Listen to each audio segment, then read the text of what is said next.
صلی علی محمد وآل محمد وعجل فرجهم۔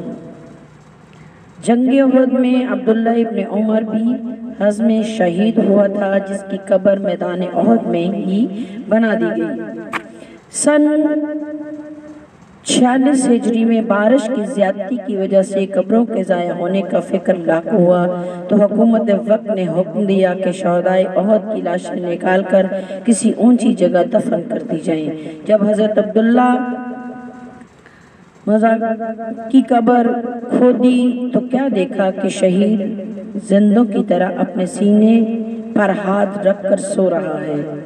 جب اس کے ہاتھ کو علیحدہ کرنا چاہا تو عبداللہ بن عمر بن حزم نے فرمایا کہ میرا ہاتھ کو نہ ہلاؤ، میرے سینے میں نیزہ لگا تھا، اس کے درد کی وجہ سے ہاتھ سینے پر رکھا ہوا ہے۔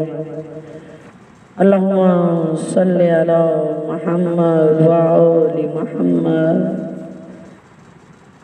تاریخ و عقدی جلد نمبر 1 صفحہ نمبر 187، شاہنامہ اسلام جلد نمبر 4 صفحہ نمبر 36۔ یہ ہیں وہ لوگ جو مرتے ضرور ہیں مگر ہلاک نہیں ہوتے بلکہ انتقال فرماتے ہیں۔ اللہم صلی علی محمد وآل محمد۔ میں نے یہ بھی پڑھا ہے کہ حضرت حذیفہ یمانی رضی اللہ عنہ جو کہ صحابہ میں سے تھے، ان کی وفات پر انہیں بغداد کے قریب دریائے دجلہ کے کنارے دفن کر دیا گیا تھا۔ 1300 سال بعد پانی کے سیلاب کی زیادتی کی وجہ سے صحابی رسول کی قبر پانی میں گر کر مہدم نہ ہو جائے، حاکم وقت کے حکم سے 1936 میں لاش مقدس کو نکالا گیا تو ابھی کفن میں بھی میلا نہیں ہوا تھا۔ ان محافظ رسول راز مصطفیٰ پاسبان محمد مصطفیٰ کی شکل و صورت کو دیکھ کر معلوم کیا کہ آن حضرت کے زمانے کی شکل و صورتیں اس طرح کی ہوا کرتی تھی۔ اس واقعہ کی خبر اخباروں میں بھی دی گئی اور امین محمد حضرت حذیفہ کی میت کا فوٹو بھی اخباروں میں شائع ہوا۔ مجلس شیعہ صفحہ نمبر 129۔ سبحان اللہ، یہ ہے انتقال اور عظمت۔ ممکن ہے کہ کوئی بزرگ اعتراض کرے کہ کسی سنی کتاب کا حوالہ تو نہیں دیا گیا، اور حوالے کے بغیر ملا تو مانتا ہی نہیں۔ اعتبار و یقین صرف لکھے ہوئے پر ہی میاں جی کیا کرتے ہیں۔ حقائق ہے کہ ایک ذمہ دار اپنے ملازم سے کثرت سے کام لیتا تھا۔ ایک کام کرنے کا حکم دیا، ابھی وہ پورا کرنے ہی نہ پایا تھا کہ دوسرا حکم صادر کر دیا۔ ایک روز ملازم نے کہا کہ حضور آپ مجھے پورے ایک دن کے کاموں کی فہرست بنا کر دے دیا کریں تاکہ علل ترتیب اطمینان سے کام کرتا رہا کروں۔ ذمہ دار نے کہا بالکل درست اور ٹھیک ہے۔ دوسرے دن ملازم کو فہرست ملی کہ سب سے پہلے میرا حقہ بھرنا، پھر بستر سنبھال کر رکھنا، پھر ناشتہ کرانا، پھر گھوڑے پر زین کو کسنا اور میرے ساتھ فلاں گاؤں میں جانا وغیرہ وغیرہ۔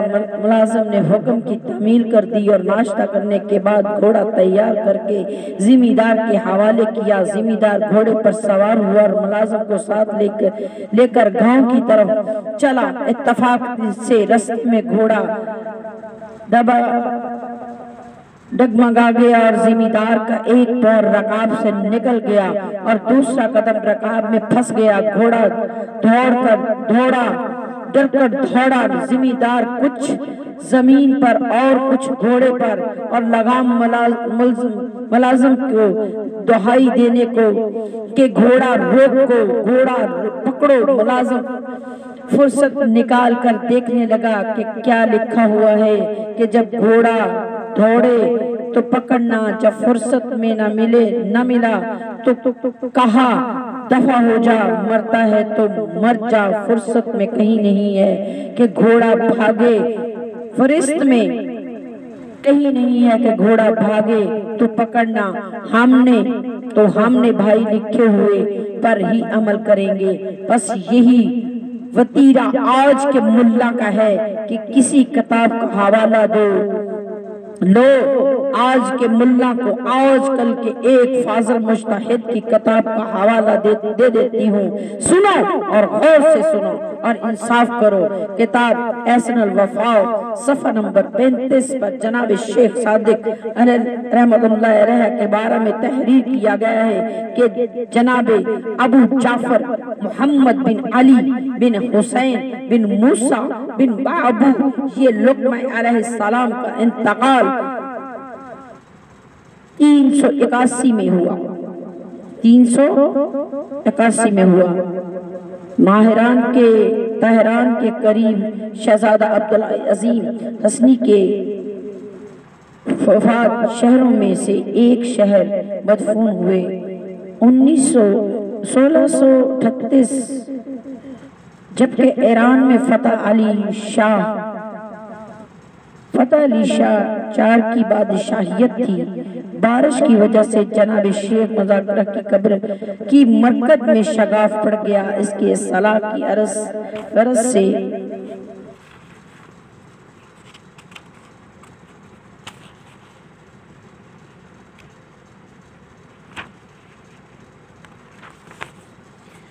جو معمار مبصرہ میں داخل ہوئے تو انہوں نے دیکھا کہ نیچے ایک سرداب میں حضرت شیخ صندوق کے مدفون ہیں اور ان کی لاش بالکل صحیح و سلامت موجود ہے، اور اس قدر لاش محفوظ ہے کہ ابھی ہاتھوں پر مہندی کے نشانات بھی باقی ہیں جو شیخ صاحب کے ہاتھوں پر انتقال کے وقت تھے۔